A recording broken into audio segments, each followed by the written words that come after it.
All right, growers, so we're going outside. This is not necessarily a progress video, although we have been making a lot of progress.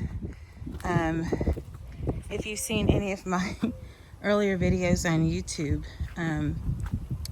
you will see that all of this looked a hot mess right after winter, which is typical sometimes.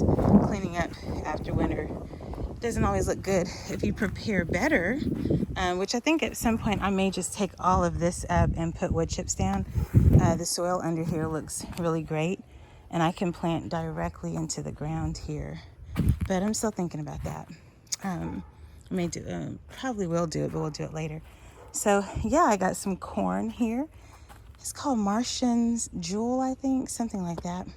Martian Jewel. So it's going to have a purple husk on the outside and whitish colored corn.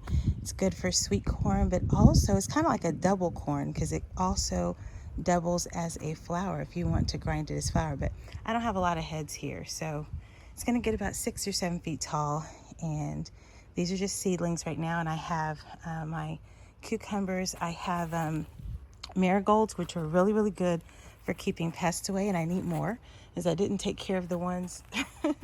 I didn't get them planted because I didn't have a plan for them when I bought them, so I'm gonna have to buy some more. It's too late to start from seed. By the time I see flowers that are helping it all, some of these things will be pretty much ready to be done. You have to start flowers like in February, early February, or start them inside the house, you know, that kind of thing. You have to be careful because it's going to start coming apart. So I have some squash, some zucchini actually in here. Those are the big ones, the big plants.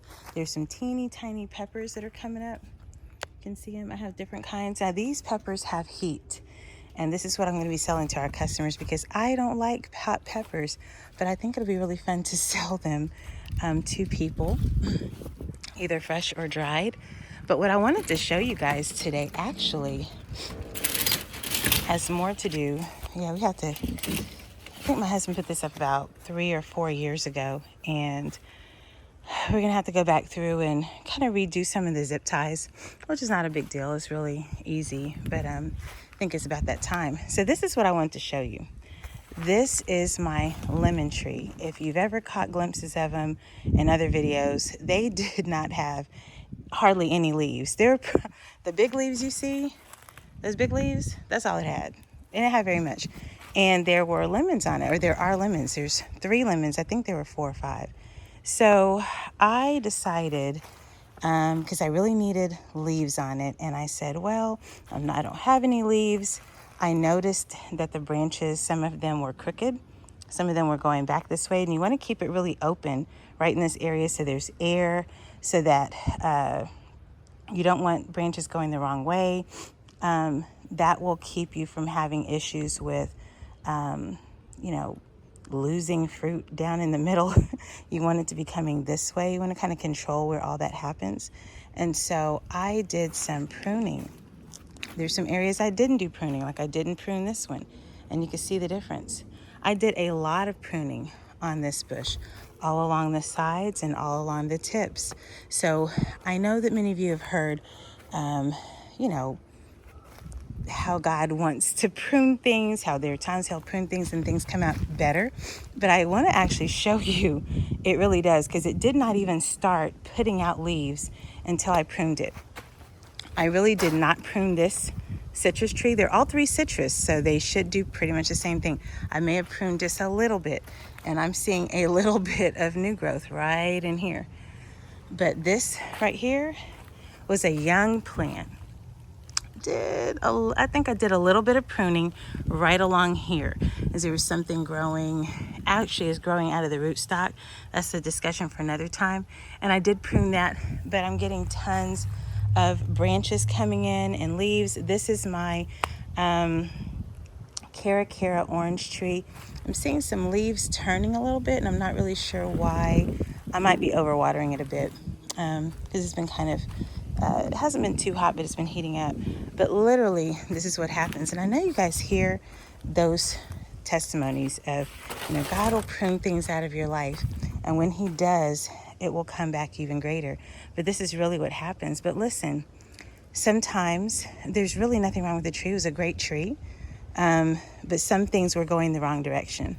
Some things just were not working for the tree. Maybe it was going in the wrong direction. Maybe there were too many strange branches that were, I won't say strange, but there's too many that, and you want to kind of clear up so it kind of starts branching out this way, especially as a young tree.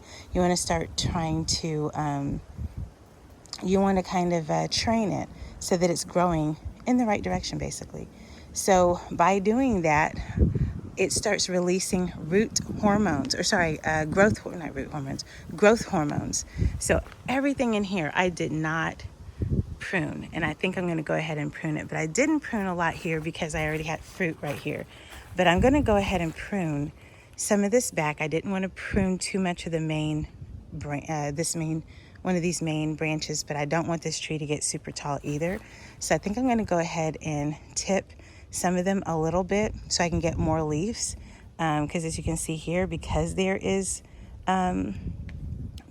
fruit on here, I did, like for instance, this one, I didn't prune the whole branch, but I pruned off some of the subsequent branches.